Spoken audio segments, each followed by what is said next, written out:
आपने बहुत बार सुना होगा कि इंडिया को सोने की चिड़िया कहा जाता था और भारत को यह नाम कई वजहों से मिला हुआ था। उस दौर में भारत के राजाओं के पास काफी धन और संपत्ति हुआ करती थी।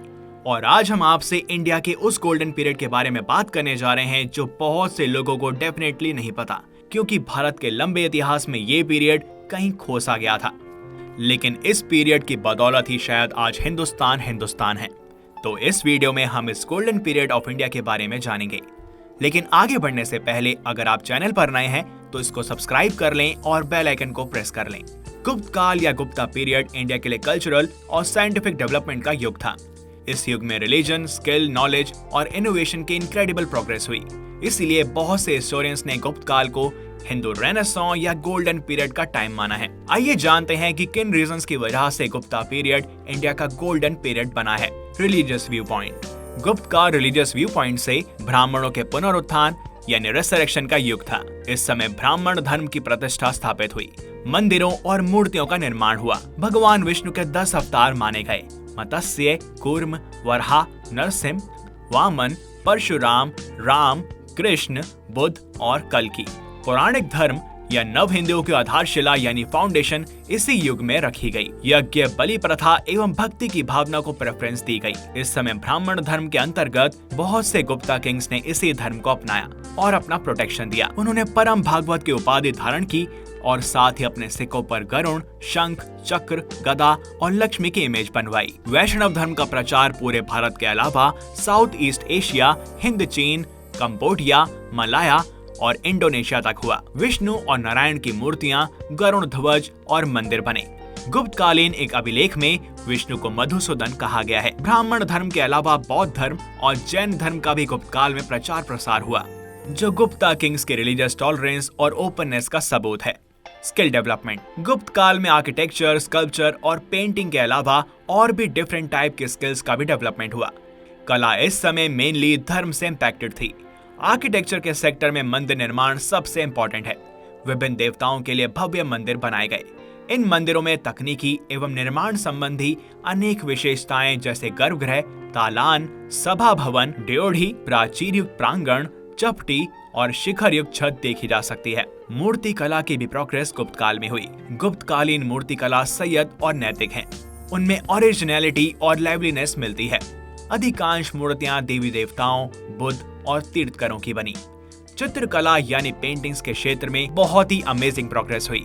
रंगों, रेखाओं के प्रयोग, भावों एवं विषयों के चित्रीकरण बहुत ही इम्पैक्टफुल ढंग से किया गया। गुप्तकालीन चित्रकला के सबसे बढ़िया नमूने अजंता और बाघ की गुफाओं से मिले हैं।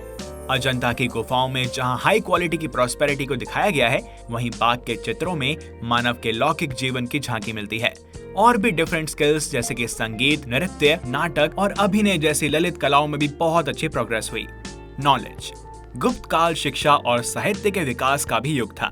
गुप्तकालीन अभिलेखों में 14 प्रकार की विधाओं का उल्लेख है जिनकी शिक्षा दी जाती थी। पाटलिपुत्र, वल्लभी, उज्जैनी, काशी और मथुरा इस समय के प्रमुख शैक्षिक केंद्र थे। नालंदा महाविहार की भी फाउंडेशन इसी काल में हुई थी, जो आगे चलकर world wide university and education के सेंटर के रूप में डेवलप हुआ। गुप्त काल संस्कृत भाषा और साहित्य के विकास के व्यू पॉइंट से बहुत इंपॉर्टेंट है। संस्कृत अभिजात वर्ग की मेन लैंग्वेज बन गई। मुद्राओं और अभिलेखों में इसका यूजेज होने लगा। संस्कृत में ही धार्मिक ग्रंथों, नाटकों एवं प्रशस्तियों की रचना हुई। अनेक पुराणों की रचना इसी काल में हुई। महाभारत और रामायण का भी अंतिम संकलन इसी काल में हुआ। साइंस। विज्ञान के क्षेत्र में सबसे अधिक प्रगति गणित और ज्योतिष विद्या में हुई। आर्यभट्ट को गुप्त काल का सबसे महान वैज्ञानिक, गणितज्ञ एवं ज्योतिष माना जाता है। उन्होंने अपने ग्रंथ आर्यभट्टीय में ये प्रमाणित कर दिया था कि पृथ्वी गोल है, अपनी धुरी पर घूमती है और इसी कारण ग्रहण भी लगता है। वराहमिहिर ने ज्योतिष के क्षेत्र में महत्वपूर्ण सिद्धांत प्रतिपादित किए। उन्होंने पंच सिद्धांतिका, बृहद संहिता, बृहद जातक और लघु जातक की रचना की। इनमें ज्योतिष विज्ञान की इंपॉर्टेंट चीजें लिखी हुई हैं। फलित ज्योतिष पर कल्याण वर्मन ने सरावली लिखी। नागार्जुन रसायन और धातु विज्ञान के विख्यात ज्ञाता थे। उन्होंने रस चिकित्सा का आविष्कार किया और साथ ही ये भी बताया कि सोना, चांदी इत्यादि खनिज पदार्थों के रासायनिक प्रयोग से रोगों की चिकित्सा हो सकती है। परा यानी मर्क्यूरी का आविष्कार भी इसी समय पर हुआ। आयुर्वेद के सबसे प्रसिद्ध विद्वान धन्वंतरी थे। जो चंद्रगुप्त द्वितीय के दरबारी थे। गुप्तकालीन धातुओं का सबसे बढ़िया नमूना मेहरौली का लौह स्तंभ और सुल्तानगंज से प्राप्त ताम्र निर्मित बुद्ध की भव्य प्रतिमा प्रस्तुत करते हैं। इन सांस्कृतिक उपलब्धियों के आधार पर अनेक विद्वानों ने गुप्त काल को भारतीय इतिहास का स्वर्ण युग, हिंदू पुनर्जागरण का काल और राष्ट्रीयता के पुनरुत्थान का युग माना है। राष्ट्रवादी विचारधारा से प्रभावित इतिहासकारों ने गुप्ता पीरियड को स्वर्णिम युग के रूप में चित्रित करने का प्रयास किया है, जब गुप्त राजाओं में भारत में पुनः राजनीतिक एकता स्थापित, विदेशियों को पराजित किया, प्रशासनिक व्यवस्था कायम की, धर्म, कला, साहित्य तथा ज्ञान विज्ञान को प्रोत्साहन दिया। तो जिसे हम रियल प्रोग्रेस कहते हैं, वो भारत के गुप्ता साम्राज्य में हुई थी। यहीं से हिंदुस्तान बना।